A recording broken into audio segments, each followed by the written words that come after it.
feedback from the others that are more successful and likely to invest. You always want to ask everybody, thank you very much for your feedback.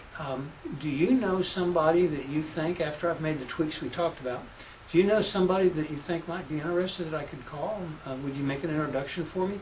Ask for the introduction. That's how you find people that have money. And a lot of times you're going to get capital from a lot of different sources. It won't all come from one person or one type of investor. So be prepared to have a multi-layered funding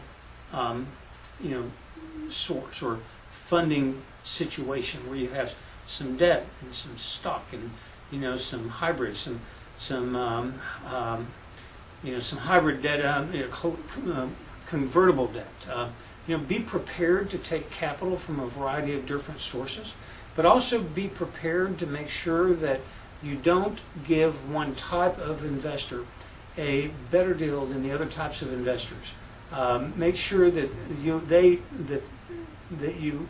in other words, early investors need to be treated fairly, and later investors need to be confident that they're getting the same kind of deal that the early investors. Don't have different layers of, like somebody got a better deal, they got 6 cents a share, then 7 cents, then 8 cents. If you're going to have different sales prices, make sure that there's a time gap in between those tranches.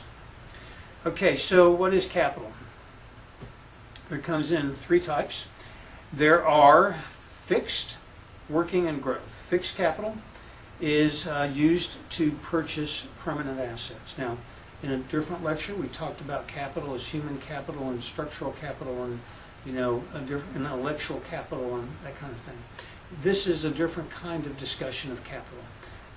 You've got fixed capital, which is capital directly related to productive assets. You've got working capital, which is capital that's not related directly to productive assets, but is used in the lubrication of the cash flow of the business to make sure you have enough to do what you need to do.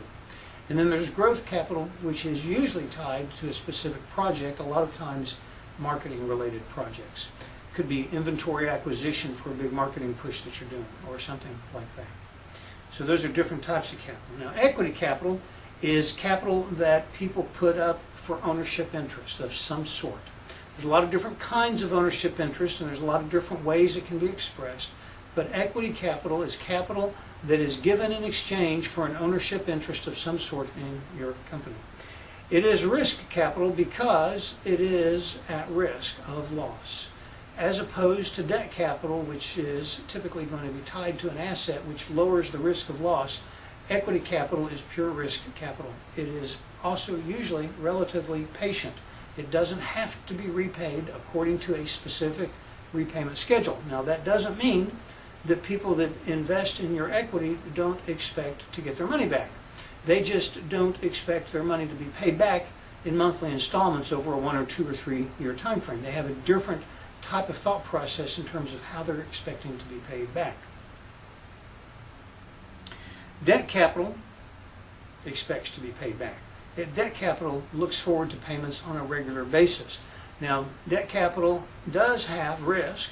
We don't call it risk capital, but there is risk, and the risk is that somehow the business will not be able to perform and the assets will not be sufficient to cover the collateral value that's being placed on them. So in other words, you may have a truck that you borrowed $50,000 on, an over-the-road truck, but it has been worn out or damaged or something like that, and it's no longer worth $50,000, and you go out of business, and so the person that repossesses the truck doesn't get their $50,000. There is risk associated with it, but the risk is a different kind of risk than the concept of equity capital, which is risk capital. The thing about debt capital is they expect to be paid back according to a specific time frame and schedule. And if you miss those time frame payments, then they have the right to come in and either acquire the asset or to take other actions against you to get their payment. So while it can be expensive, it can also cause you other problems. Then there's hybrid capital, which is a combination of debt and equity, or a preferred stock instrument, which is an equity instrument that requires that a certain percentage be paid on a monthly or quarterly basis in the form of preferred stock dividends.